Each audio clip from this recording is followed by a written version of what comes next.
उनका बिजली का बिल माफ़ कर दिया, उनका पानी का बिल माफ़ कर दिया, हमने उनके बच्चों के लिए अच्छी शिक्षा का इंतजाम कर दिया, 10,000 किलोमीटर सड़कें बनाई।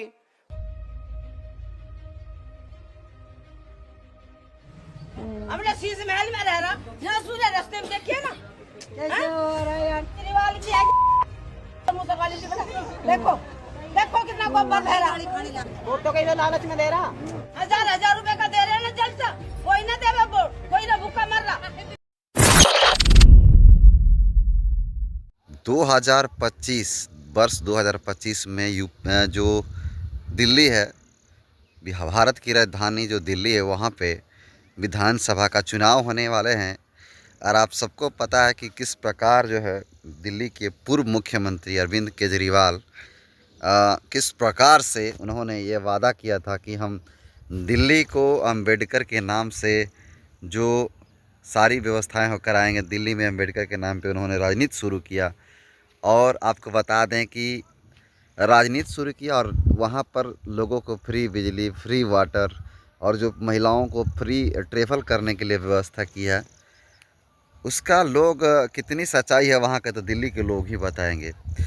लेकिन अभी जो नौटंकी कर रहे हैं अरविंद केजरीवाल जी, इनका नौटंकी पूरा देश देख रहा है। जिस प्रकार से दिल्ली में विधानसभा का चुनाव होने वाले हैं, वहाँ पे जब से अमित शाह के द्वारा ये बयान दिया गया है बाबा साहब को लेकर के, तब से एआई वीडियो जनरेट कराकर लोगों की भावनाओं को अपनी ओर आकर्षित करना चाह रहे हैं, संतावना बटोरना चाहते हैं। लोग इनको लाइक करें, इसके लिए तरह तरह के वीडियो जारी कर रहे हैं। लेकिन इस बार जो है बहुजन समाज पार्टी, जो भारत की तीसरी बड़ी पार्टी है, उनका खटिया खड़ा करने वाली है। जी हाँ, आप सही सुन रहे हैं। देखिए, बता दें कि जिस प्रकार से अरविंद केजरीवाल जी ये दावा करते हैं कि हमने दिल्ली का विकास किया, दिल्ली में जो कुछ जगहों पे उन्होंने जो विकास किया, उस विकास को लेकर के लोगों के सामने आते हैं और कहते हैं कि मैंने ये चीज़ बाबा साहब के नाम पे स्कूलें खुलवाया, बाबा साहब के नाम पे जो व्यवस्थाएं होती है बाबा साहब के नाम पे मैंने देने का काम किया, दलितों को उत्थान के लिए मैंने बहुत सारा ऐसा काम किया।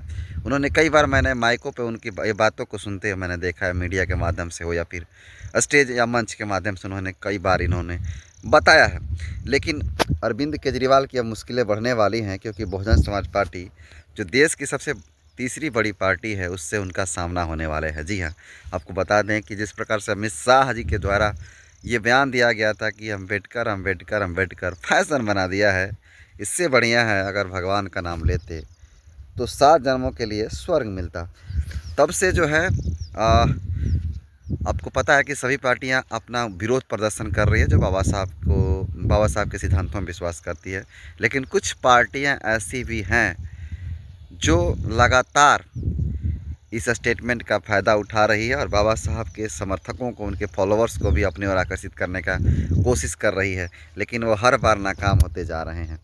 इसी में इस प्रकार जो है बयान दिया अमित शाह जी, उसको लेकर के बहन कुमारी मायावती काफ़ी एक्शन मोड में आई और लगातार ट्वीट पे ट्वीट और कई बार उन्होंने प्रेस कॉन्फ्रेंस करके माध्यम से भी उनको चेतावनी देने का काम किया और कहा कि जब तक आप माफ़ी नहीं मांगिएगा तब तक आपको छोड़ा नहीं जाएगा।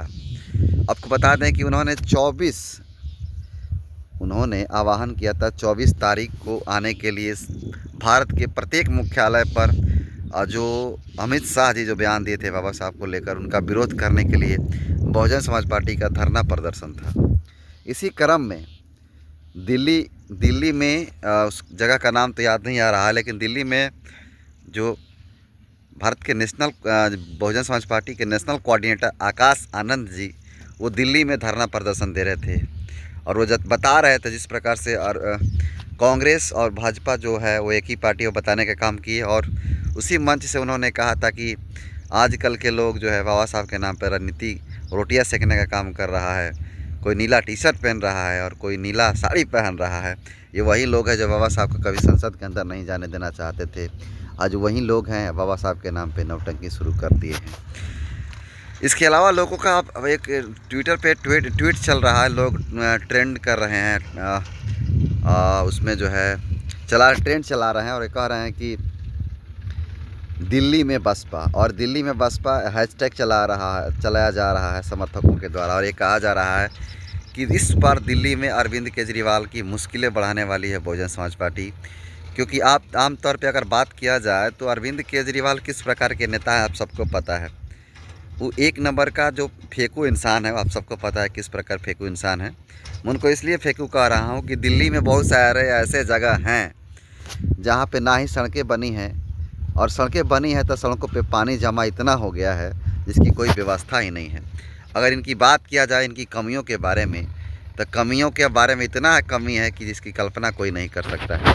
आपको बताने की कोशिश कर रहे हैं। आपको बता दें कि आप सबको पता है कि जिस प्रकार से अरविंद केजरीवाल जी दावा करते हैं विकास का कि मैंने बहुत सारा विकास किया दिल्ली के अंदर, लेकिन बता दें कि उसी दिल्ली में इतना प्रदूषण है। आप सबको पता है इतना प्रदूषण है कि जब भी कोई पटाखा वगैरह का जब त्यौहार आता है तो चारों तरफ धुआं फैल जाता है।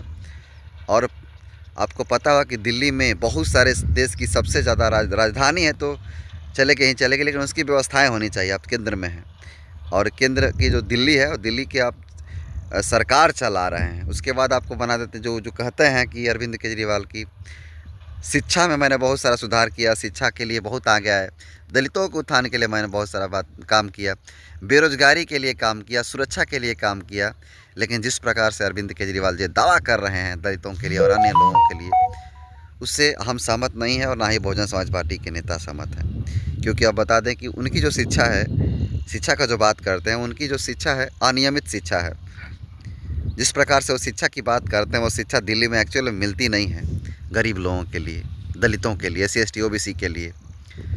दूसरी बात बेरोजगारी की बात करते हैं। आपको बता दें कि बेरोजगारी इतनी चरम सीमा पर दिल्ली में है कि आदमी छोटा से छोटा काम करके अपनी आजीविका चला रहा है। सुरक्षा की बात करते हैं, सुरक्षा की अगर बात करते हैं, सुरक्षा भी उनके पास नहीं है। क्योंकि आप सबको पता है कि उसी दिल्ली में निर्भया हत्याकांड हुआ था, रेप करके, आप सबको पता है। अगर इतनी इनकी पुलिस प्रशासन और केंद्र की भी सरकार और केंद्र के लोग भी दिल्ली में खासकर रहते हैं, और इनकी सरकार है अरविंद केजरीवाल की। उस समय अरविंद केजरीवाल की जब सरकार थी, अभी हालांकि सरकार उन्हीं की है लेकिन ये मुख्यमंत्री नहीं है, तब उस समय कैसा कांड हो गया, कहाँ थी आपकी पुलिस प्रशासन, तो वहाँ पे आपकी कितनी सुरक्षा व्यवस्था आप सबको पता है। तो दिल्ली में असुरक्षा का माहौल है। इसके अलावा जो न्यूनतम सरकारी जो दलित की प्रतिनिधित्व है, ये सबसे बड़ा सवाल पैदा करती है अरविंद केजरीवाल की सरकार पे, आम आदमी पार्टी की सरकार पे। आपको बता दें कि जो सरकारी जॉब देने वाले की बात अगर किया जाए तो उसमें आपको दलित जो परसेंटेज है, दलितों की बहुत ही ना के बराबर प्रतिनिधित्व है। यानी दलितों के उत्थान के लिए उन्होंने ऐसा कुछ भी नहीं किया जिससे लोग दलित उनके झांसे में आए। इसलिए लोग ये कह रहे हैं कि दिल्ली में बसपा हैशटैग चलाया जा रहा है, और कहा जा रहा है कि कहाँ है भैया आकाश आनंद जी। उनसे सवाल पूछा जा रहा है, कहाँ है भैया आकाश आनंद, आइए दिल्ली घेरिए, प्रदूषण, अनियमित शिक्षा, बेरोजगारी, असुरक्षा और न्यूनतम सरकारी दलित प्रतिनिधित्व जैसे मुद्दों को सरकार को घेरने का काम कीजिए। और ये भी सवाल उठाया जा रहा है कि बसपा दिल्ली में दिख ही नहीं रही है। लेकिन एक्चुअल में बता दें कि वो लोग हैं जो चाहते हैं कि बहुजन समाज पार्टी दिल्ली में चुनाव लड़े। तो सच्चाई ये भी है कि दिल्ली में जो जनाधार है लगातार बढ़ता चला जा रहा है बहुजन समाज पार्टी का पिछले चुनावों की अपेक्षा। तो कहीं ना कहीं डेफिनेटली कि आकाश आनंद जी दिल्ली से चुनाव लड़ेंगे, ये जो राजनीतिक गलियारे हैं उसमें चर्चाएं हो रही है। अब देखने वाली बात हो कि आकाश आनंद जी यहाँ से चुनाव लड़ते हैं या नहीं, ये देखने वाला विषय होगा। लेकिन आपको बता दें कि जो बहुजन समाज पार्टी है इस बार बहुत बेहतरीन तरीक़ा से चुनाव लड़ेगी, और चुनाव नहीं लड़ेगी, दामदारी के साथ चुनाव लड़ेगी, और चुनाव लड़ करके अच्छा खासा परफॉर्मेंस करेगी। और इस बार भी भवन कुमारी मायावती जी अकेले ही चुनाव लड़ेंगी। आप लोग इस वीडियो को कहाँ से देख रहे हैं कमेंट कर जरूर बताइएगा। लेकिन आपको ये भी सवाल का जवाब देकर जाना होगा कि आप लोगों से रिक्वेस्ट करते हैं कि आप लोग सवाल का जवाब दे दीजिएगा कि दिल्ली में कैसे बहुजन समाज पार्टी की सरकार बनेगी, या फिर आकाश आनंद जी उतरते हैं और दिल्ली के किसी विधानसभा सीट से चुनाव लड़ते हैं तो उनको कितना सफलता मिलेगी, क्या वो विधायक बन पाएंगे या नहीं, इसको कमेंट कर ज़रूर बताइएगा। बहुत बहुत धन्यवाद।